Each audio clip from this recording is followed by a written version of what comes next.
ನಮಸ್ಕಾರ, ನಾನು ನಿಮ್ಮ ಸಂಧ್ಯಾ ತೇಜಪ್ಪ. ನೀವು ಕೇಳ್ತಾ ಇದ್ದೀರಿ ಸುದ್ದಿಗಳ ಲಂಚ್ ಬಾಕ್ಸ್.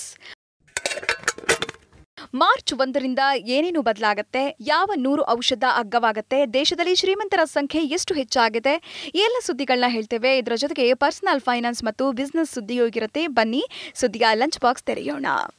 ಮಾರ್ಚ್ 1ರಿಂದ ನಿಮ್ಮ ಜೇಬಿನ ವಿಷಯದಲ್ಲಿ ಹಲವು ಬದಲಾವಣೆಗಳು ಆಗಲಿವೆ. ಮೊದಲನೇದಾಗಿ ಆಯಿಲ್ ಮಾರ್ಕೆಟಿಂಗ್ ಕಂಪನಿಗಳು ದೇಶೀಯ ಮತ್ತು ವಾಣಿಜ್ಯ ಗ್ಯಾಸ್ ಸಿಲಿಂಡರ್ಗಳ ಬೆಲೆಯಲ್ಲಿ ಕೆಲವು ಬದಲಾವಣೆಗಳನ್ನ ಮಾಡಬಹುದು. ಎರಡನೆಯದಾಗಿ ಫಾಸ್ಟ್ಯಾಗ್ನಲ್ಲಿ ಕೆವೈಸಿ ಅಪ್ಡೇಟ್ ಮಾಡಿಲ್ಲದಿದ್ದರೆ ಮಾರ್ಚ್ 1ರಿಂದ ಡಿಆಕ್ಟಿವೇಟ್ ಆಗುತ್ತೆ. ಹೀಗಾಗಿ ಕೆವೈಸಿಯನ್ನು ಅಪ್ಡೇಟ್ ಮಾಡಲು ಇಂದು ಫೆಬ್ರವರಿ 29 ಕೊನೆಯ ದಿನಾಂಕವಾಗಿದೆ. ಮೂರನೆಯದಾಗಿ ಸರ್ಕಾರ ಇತ್ತೀಚೆಗೆ ಐಟಿ ನಿಯಮಗಳನ್ನ ಬದಲಾಯಿಸಿದೆ. ಮಾರ್ಚ್ನಿಂದ ಎಕ್ಸ್, ಫೇಸ್ಬುಕ್, ಯೂಟ್ಯೂಬ್ ಮತ್ತು ಇನ್ಸ್ಟಾಗ್ರಾಂನಂತಹ ಸಾಮಾಜಿಕ ಮಾಧ್ಯಮ ಆಪ್ಗಳಲ್ಲಿ ಸುಳ್ಳು ಮಾಹಿತಿ ಪ್ರಕಟಿಸಿದರೆ ದಂಡ ವಿಧಿಸಬಹುದು. ಜ್ವರ, ಸೋಂಕು, ಕೊಲೆಸ್ಟ್ರಾಲ್, ಶುಗರ್ ಸೇರಿದಂತೆ ವಿವಿಧ ರೋಗಗಳ ಚಿಕಿತ್ಸೆಗೆ ಬಳಸುವ 100 ಔಷಧಗಳು ಅಗ್ಗ. ರೋಗಿಗಳಿಗೆ ಚಿಕಿತ್ಸೆ ಪಡೆಯುವುದು ಮತ್ತು ಚಿಕಿತ್ಸೆ ನೀಡುವುದು ದೇಶದಲ್ಲಿ ದಿನದಿಂದ ದಿನಕ್ಕೆ ತುಂಬಾ ದುಬಾರಿಯಾಗ್ತಾ ಇದೆ. ಹೀಗಾಗಿ ಕೇಂದ್ರ ಸರ್ಕಾರ ಜನಸಾಮಾನ್ಯರಿಗೆ ಸ್ವಲ್ಪ ನಿರಾಳ ನೀಡುವ ನಿರ್ಧಾರ ಕೈಗೊಂಡಿದೆ. ಎನ್ಪಿಪಿಗೆ ಅಂದ್ರೆ ರಾಷ್ಟ್ರೀಯ ಔಷಧ ಬೆಲೆ ಪ್ರಾಧಿಕಾರವು 69 ಹೊಸ ಫಾರ್ಮುಲೇಷನ್ಗಳ ಚಿಲ್ಲರೆ ಬೆಲೆಯನ್ನ ಮತ್ತು 31 ಫಾರ್ಮುಲೇಷನ್ಗಳ ಮಾರಾಟ ಬೆಲೆಗನ್ನ ನಿರ್ಧಾರ ಮಾಡಿದೆ.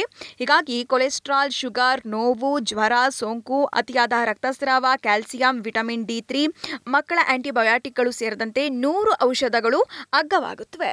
ಇದರಿಂದ ಜನರ ಔಷಧ ಖರ್ಚು ಕಡಿಮೆಯಾಗುತ್ತೆ. ಎನ್ಪಿಪಿಎ ಈ ಸಂಬಂಧ ನೋಟಿಫಿಕೇಶನ್ ಅನ್ನು ಹೊರಡಿಸಿದೆ. 5 ವರ್ಷಗಳಲ್ಲಿ ದೇಶದಲ್ಲಿ ಶ್ರೀಮಂತರ ಸಂಖ್ಯೆ 50%ಗಿಂತ ಹೆಚ್ಚಾಗಲಿದೆ ಎಂದು ನೈಟ್ ಫ್ರಾಂಕ್ ವೆಲ್ತ್ ವರದಿ. ಭಾರತದಲ್ಲಿ ಅಲ್ಟ್ರಾ ಹೈ ನೆಟ್ವರ್ತ್ ವ್ಯಕ್ತಿಗಳ ಸಂಖ್ಯೆ ವೇಗವಾಗಿ ಹೆಚ್ಚುತ್ತಾಗಿದೆ.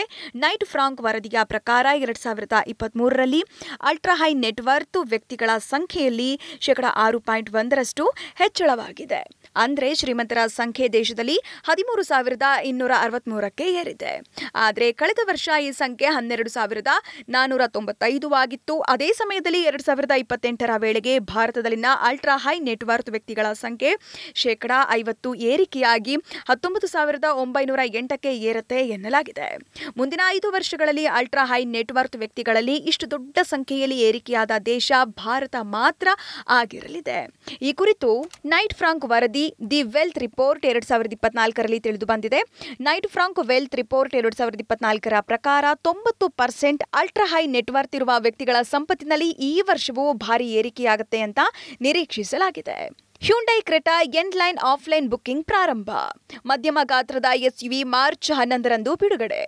ಹ್ಯುಂಡೈ ಮೋಟಾರ್ ಇಂಡಿಯಾ ತನ್ನ ಜನಪ್ರಿಯ ಮಧ್ಯಮ ಗಾತ್ರದ ಎಸ್ಯುವಿ ಕ್ರೆಟಾ ಎನ್-ಲೈನ್ನ ಆಫ್ಲೈನ್ ಬುಕ್ಕಿಂಗ್ ತನ್ನ ಡೀಲರ್ಶಿಪ್ಗಳಲ್ಲಿ ಪ್ರಾರಂಭಿಸಿದೆ. ಕಂಪನಿ ಮಾರ್ಚ್ 11ರಂದು ಕಾರು ಬಿಡುಗಡೆ ಮಾಡಲು ತಯಾರಿ ನಡೆಸುತ್ತಿದೆ. ಖರೀದಿದಾರರು 25,000 ಟೋಕನ್ ಮೊತ್ತವನ್ನು ಪಾವತಿಸಿ ಆಫ್ಲೈನ್ನಲ್ಲಿ ಬುಕ್ ಮಾಡಬಹುದು. ಹ್ಯುಂಡೈ ಕ್ರೆಟಾ ಎನ್-ಲೈನ್ನ ಎಕ್ಸ್ ಶೋರೂಮ್ ಬೆಲೆ 17.50 ಲಕ್ಷದಿಂದ ಪ್ರಾರಂಭವಾಗಬಹುದು. ಇದು ಕಿಯಾ ಸೆಲ್ಟೋಸ್, GTX ಪ್ಲಸ್ ಮತ್ತು ಎಕ್ಸ್-ಲೈನ್ಗೆ ಸ್ಪರ್ಧೆ ಒಡ್ಡಲಿದೆ. 2 ವರ್ಷಗಳಲ್ಲಿ ಸರಾಸರಿ ಮನೆ ಬೆಲೆ 20% ಹೆಚ್ಚಳ. ಕಳೆದ 2 ವರ್ಷಗಳಲ್ಲಿ ದೇಶದ 8 ಪ್ರಮುಖ ನಗರಗಳಲ್ಲಿನ ಮನೆಗಳ ಸರಾಸರಿ ಬೆಲೆ ಸುಮಾರು 20% ಹೆಚ್ಚಾಗಿದೆ. ಈ 8 ನಗರಗಳಲ್ಲಿ ಅಹಮದಾಬಾದ್, ಬೆಂಗಳೂರು, ಚೆನ್ನೈ, ದೆಹಲಿ, NCR, ಹೈದರಾಬಾದ್, ಕೋಲ್ಕತ್ತಾ, ಮುಂಬೈ ಮೆಟ್ರೋಪಾಲಿಟನ್ ಪ್ರದೇಶ ಮತ್ತು ಪುಣೆ ಸೇರಿವೆ. ಕ್ರೆಡಾಯ್ ಕೊಲ್ಲೀರ್ಸ್ ಮತ್ತು ಲೈಸಸ್ ಫೋರಸ್ ಜಂಟಿ ವರದಿಯ ಪ್ರಕಾರ ಮನೆಗಳಿಗೆ ಬೇಡಿಕೆ ಹೆಚ್ಚಿದ್ರಿಂದ ಬೆಲೆ ಹೆಚ್ಚಾಗಿದೆ. ವರದಿಯ ಪ್ರಕಾರ 2021ಕ್ಕೆ ಹೋಲಿಸಿದರೆ ಬೆಂಗಳೂರು, ದೆಹಲಿ, NCR ಮತ್ತು ಕೋಲ್ಕತ್ತಾದಲ್ಲಿ 2023ರಲ್ಲಿ ಬೆಲೆ ಸುಮಾರು 30% ಹೆಚ್ಚಾಗಿದೆ. ಮನೆಗಳ ಬೇಡಿಕೆ, ಮಾರಾಟ ಮತ್ತು ಪೂರೈಕೆಯ ವಿಷಯದಲ್ಲಿ ರಿಯಲ್ ಎಸ್ಟೇಟ್ನ ಪ್ರಸ್ತುತ ಪರಿಸ್ಥಿತಿಯು ಹೆಚ್ಚು ಉತ್ತಮವಾಗಿದೆ ಎಂದು ಅದು ಹೇಳುತ್ತೆ. ಈ ಬ್ಯಾಂಕಿನ ಲೈಸೆನ್ಸ್ ರದ್ದು. ರಾಜಸ್ಥಾನದ ಪಾಲಿ ಪ್ರದೇಶದಲ್ಲಿರುವ ಸುಮಾರ್ಪುರ್ ಮರ್ಕೆಂಟೈಲ್ ಅರ್ಬನ್ ಕೋಆಪರೇಟಿವ್ ಬ್ಯಾಂಕ್ನ ಪರವಾನಗಿಯನ್ನು ಭಾರತೀಯ ರಿಸರ್ವ್ ಬ್ಯಾಂಕ್ ಬುಧವಾರ ರದ್ದುಗೊಳಿಸಿದೆ. ಈ ಬ್ಯಾಂಕ್ ಸಾಕಷ್ಟು ಬಂಡವಾಳ ಮತ್ತು ಗಳಿಕೆಯ ಸಾಮರ್ಥ್ಯವನ್ನು ಹೊಂದಿಲ್ಲದೆ ಇರೋದ್ರಿಂದ ಈ ನಿರ್ಧಾರ ಕೈಗೊಳ್ಳಲಾಗಿದೆ. ಬ್ಯಾಂಕನ್ನು ಮುಚ್ಚಿ ಒಬ್ಬ ಲಿಕ್ವಿಡೇಟರ್ ಅನ್ನ ನೇಮಕ ಮಾಡುವಂತೆ ರಾಜಸ್ಥಾನದ ಸಹಕಾರ ಸಂಘಗಳ ರಿಜಿಸ್ಟ್ರಾರ್ಗೆ RBI ಸೂಚಿಸಿದೆ.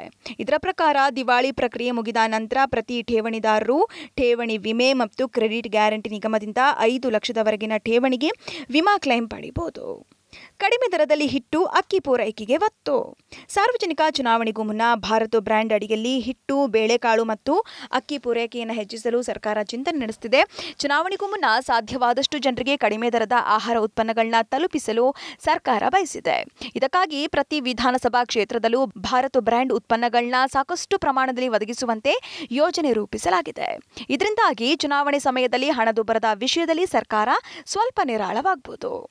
ಇವಿಷ್ಟು ಇಂದಿನ ಲಂಚ್ ಬಾಕ್ಸ್ ಸುದ್ದಿ. ಇನ್ನಷ್ಟು ಅಪ್ಡೇಟ್ಗಳೊಂದಿಗೆ ಮತ್ತೆ ಭೇಟಿಯಾಗೋಣ. ನಮಸ್ಕಾರ.